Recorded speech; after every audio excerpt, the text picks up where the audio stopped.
How's your mother? Humphrey Partridge stood by the open door of the second bedroom. There was a smile on his lips as he looked at the empty bed. "It's all right, Mother. Just the post," Humphrey Partridge called from the bottom of the stairs as he opened the door to the village postman. "There's a package for you, Mr. Partridge," said Reg Carter, putting his hand on the door. "From a garden centre, it says on it. Roses, I think." "Yes," said Partridge, trying to close the door. "It's the right time of year for planting roses, is it? November?" "Yes." "How's your mother?" Reg went on. He was in no hurry to leave. "Not so bad." "She never seems to get any letters, does she?" "No. Well, when you reach that age, most of your friends are dead." "Oh, how old is she now?" "She was 86 last July." "That's a good age. She doesn't go out much, does she?" "No, not at all. Now, if you'll excuse me, I have to leave to catch my train to work."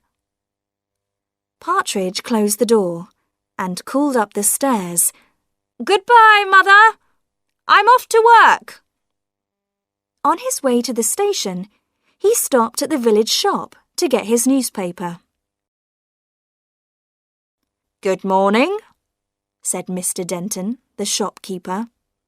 "How's the old lady?" "Oh, not too bad, thank you. For her age, that is." "Oh, Mr. Partridge," said Mrs. Denton. "There's going to be a meeting in the village hall on Sunday about—" "I'm sorry, Mrs. Denton. I don't like to leave my mother at weekends. I'm at work all week, you see." He hurried away. "He lives for his old mother," said Mr. Denton. "Well," said his wife, "she probably won't live much longer. She's been in bed ever since they moved here. And how long ago was that? 3 years?" 3 or 4. "I don't know what he'll do when she dies." Someone told me that he was talking about going to live in Canada. "Well, I expect she'll leave him some money." When Mrs. Denton expected something, everyone in the village soon heard about it. In his office that afternoon, Partridge was getting ready to go home when the telephone rang. Mr. Brownlow wanted to see him. He hurried to his employer's office. "Humphrey, come in and sit down." Partridge sat on the edge of a chair. He was going to miss his train. Mr. Brownlow said, "You know I intended to go to Antwerp next week for the meeting." "Yes." "Well, I've just heard that I must go to Rome tomorrow. Parsons is ill, and I'm taking his place, so I'd like you to go to Antwerp on Monday." "Me? But what about Mr. Potter? He has a more responsible position in the company." "He's too busy. It'll be good experience for you. So I'll ask my secretary to change the tickets." "No, Mr. Brownlow. You see, it's rather difficult." "What's the problem?" "It's my mother. She's very old and I look after her." "Oh, it's only for 3 days, Humphrey, and this is important." "I'm sorry. It's not possible. My mother—" There was a pause. Mr. Brownlow was looking annoyed. Ugh, all right then. You can go now, or you'll be late for your train. Partridge looked at his watch. I think I can just catch it if I hurry. Oh, that's great. His employer gave a cold smile. Mother, I'm home. It's exactly 6:35. I had to run for the train, but I caught it. Humphrey Partridge hurried up the stairs, went past his own bedroom, and stood by the open door of the second bedroom.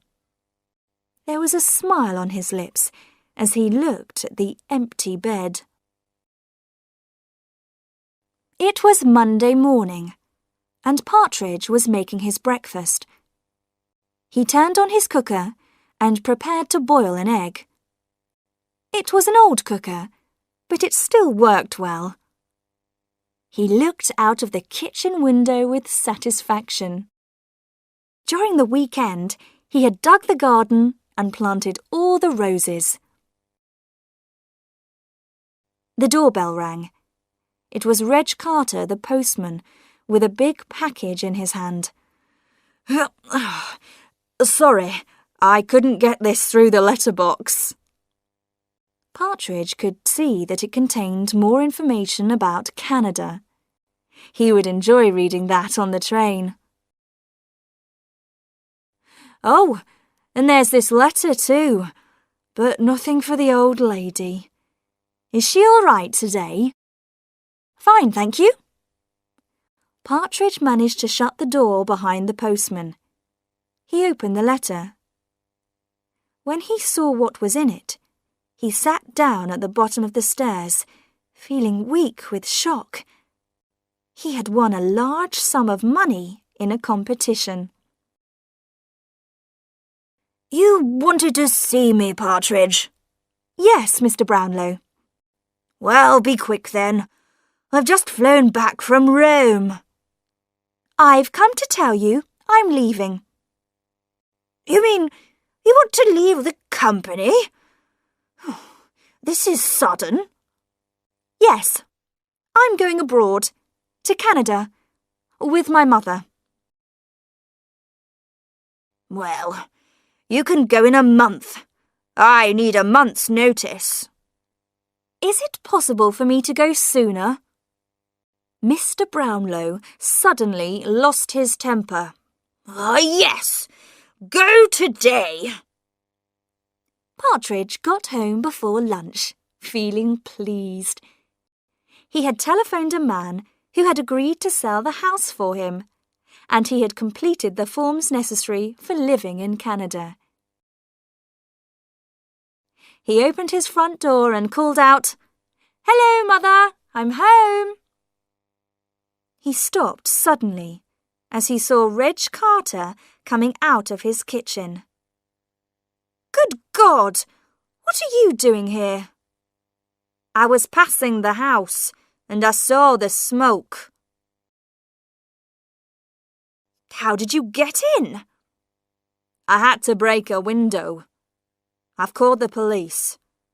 I explained it all to Sergeant Wallace. Partridge's face was white. Explained what? About the fire. There was a fire in your kitchen. You left the cooker on, and the curtains were on fire. I was thinking of your mother upstairs, not able to move, so I put the fire out. Oh, thank you. That was very good of you. Then I wanted to see if she was all right. I went upstairs. All the doors were closed. I opened one, your room, I think. Then I opened another. There was a bed there, but there was no one in it. No. There was no one anywhere. The house was empty. Yes. The postman stood there, looking at him. I thought that was rather strange, Mr. Partridge. You told us your mother lived here. She does. I mean, she did. She died. Died? When? You said this morning when I asked. She died 2 days ago. His face was red now. I'm sorry. I can't think straight. It's the shock, you know. I see, Reg Carter said quietly. Well, I must go now. It was about a week after the fire. Of course, Reg Carter had talked to Mr. and Mrs. Denton, and they had talked to almost everyone who came into the shop. Sergeant Wallace, the village policeman, had heard a lot of strange stories about Humphrey Partridge. So now he had decided to go and talk to him himself. Partridge opened the door slowly, and the sergeant went straight into the sitting room. It was full of boxes. You're packing your books, I see, Mr. Partridge. When are you going to Canada? In about a month. And you're going to buy a house there, I hear. Yes. You're going alone. Your mother's not with you now. No, she died. Yes, that's what I want to discuss. As you know, this is a small place, and most people take an interest in other people's business. I've been hearing some strange things about you. People are saying you killed your mother to get her money. That's stupid. It's not true. Perhaps. Let me ask you a few questions. First, when did your mother die? 10 days ago. The 11th. Are you sure? The 11th was the day you had the fire. Sorry. 2 days before that. It was such a shock. Of course. And so the funeral was on the 10th? Sometime about then, yes. It's strange that none of the local funeral directors know anything about it. I use someone from town. I see. And was it a doctor from town who signed the document saying that she was dead? Yes. Do you perhaps have a copy of the document? Partridge looked unhappy. You know, I don't. I'm afraid, the sergeant said, that suggests there may be something unusual about your mother's death. Now, if a crime has taken place... No crime has taken place, Partridge cried. I haven't got a mother. I never saw my mother. She left me when I was 6 months old, and I grew up in a children's home. Then who was living upstairs? Nobody. I live alone. I always have lived alone. I hate people. People are always asking you questions. They want to come into your house, take you out for drinks. I can't stand it. I just want to be alone. Sergeant Wallace tried to stop him, but now Partridge couldn't stop. But people don't allow you to be alone. you have to have a reason. So, I invented my mother. I couldn't do things. I couldn't see people because I had to get back to my mother. I even began to believe in her and talk to her. She never asked questions. She just loved me and was kind and beautiful. Now you've all killed her. Sergeant Wallace took a moment to organise this new information. So, you're telling me there never was any mother?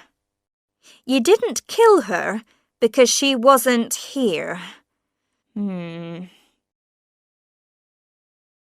And how do you explain that you suddenly have enough money to go to Canada and buy property?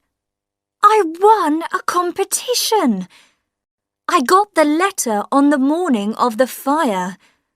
That's why I forgot to turn the cooker off. I was so excited. I see. Sergeant Wallace got up and moved across to the window. You've been digging the garden, I notice. Yes, I put those roses in. You plant roses when you're going away?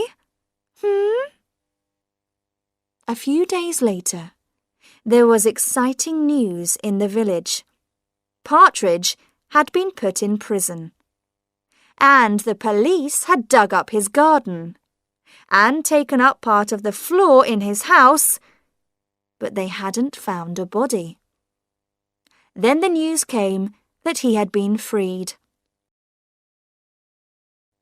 It seemed that his strange story to Sergeant Wallace was true.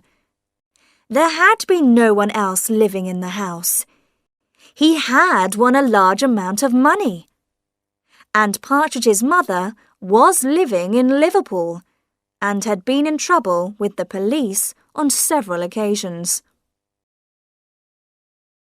Partridge came back to his house and continued preparing for his move to Canada. 2 days before he was going to leave, in the early evening, someone rang his doorbell. It was December, dark and cold. All the villagers were inside their houses. He did not recognize the woman standing on the doorstep. She was dressed in the clothes of a young woman, but her face was old. "Hello, Humphrey," she said. "Who are you?" He held the door, ready to close it. The woman laughed.